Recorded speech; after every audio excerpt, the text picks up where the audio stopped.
ফেনী জেলার ঐতিহাসিক স্থানগুলোর মধ্যে এই বাড়িটি একটি। নেই ভূত কিংবা আত্মা, তবুও বাড়িটিতে চোখে পড়লে যে কারোরই গা ছমছম করে উঠবে।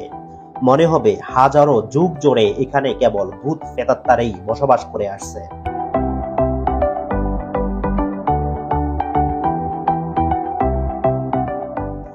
আঠারো শতকে নির্মাণ হওয়া এই বাড়ি জুড়ে রয়েছে হাজারো ইতিহাস। আজকে আমরা সেই ইতিহাসটি আপনাদেরকে জানানোর চেষ্টা করব।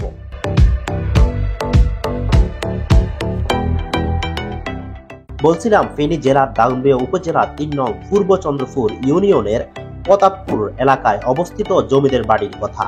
প্রায় 1850 কিংবা 1860 সালে এই জমিদার বাড়িটি নির্মিত হয়।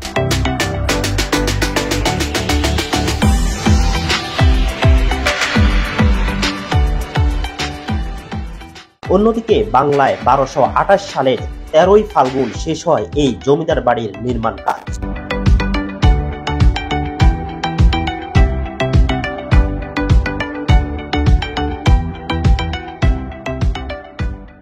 এই জমিদার বাড়ির প্রতিষ্ঠাতা ছিলেন রাজকৃষ্ণ সাহা কিংবা রামনাথ কৃষ্ণ সাহা। স্থানীয়দের কাছে এটি প্রতাপপুর বাড়ি হিসেবে পরিচিত। প্রায় 13 একর জায়গা জুড়ে এই জমিদার বাড়িটি নির্মাণ করা হয়। বাড়িটিতে 10টি ভবন ও 13টি পুকুর রয়েছে। এর মধ্যে 5টি পুকুর ঘাট বাঁধানো।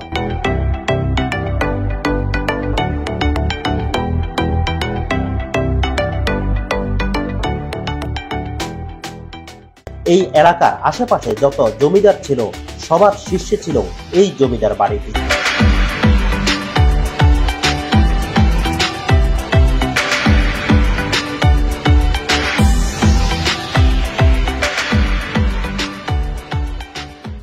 জমিদার রামনাথরা ছিলেন 5 ভাই। তারা থাকতেন 5টি দ্বিতল ভবনে।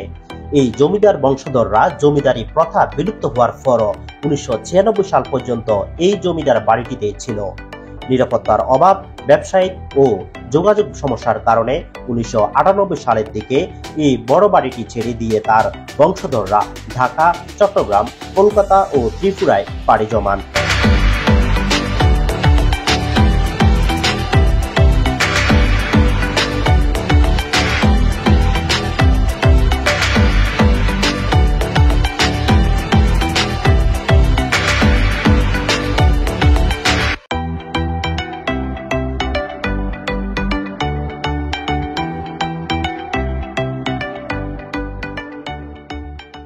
বাড়িটি এখনো জমিদারের বংশধরদের মালিকানাধীন রয়েছে।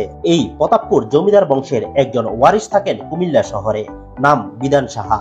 তিনি পরিবার পরিজন নিয়ে সেখানে ব্যবসা বাণিজ্য করেন। তিনি মাঝে মধ্যে আসেন, ঘুরে যান, পারিবারিক অনুষ্ঠান অংশগ্রহণ করেন তিনি।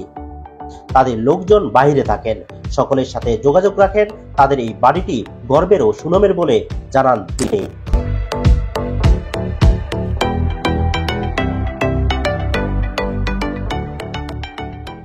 স্থানীয়রা একে বড় বাড়ি বা শাহু বাড়ি নামেই চিনে।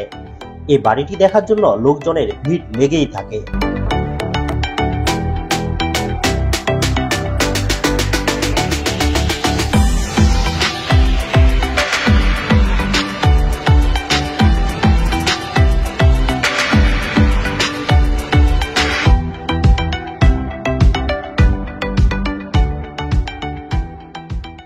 শুধু তাই নয়, এটি দর্শনীয় স্থান হিসেবে চিহ্নিত করে পর্যটন শিল্পের আওতায় আনার দাবি ফেনীর সুধী সমাজের।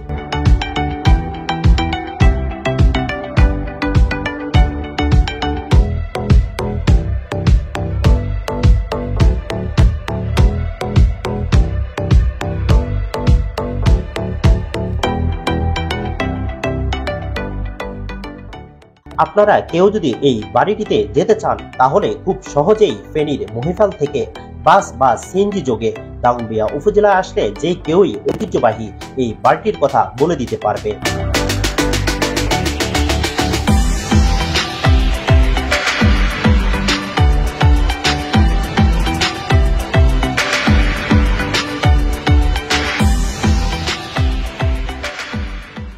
ফেনী জেলার দাগনভূঞা উপজেলায় ঐতিহাসিক এই বাড়িটি আমাদের গর্বে, তাই আমাদের উচিত এই বাড়িটির সৌন্দর্য ধরে রাখা।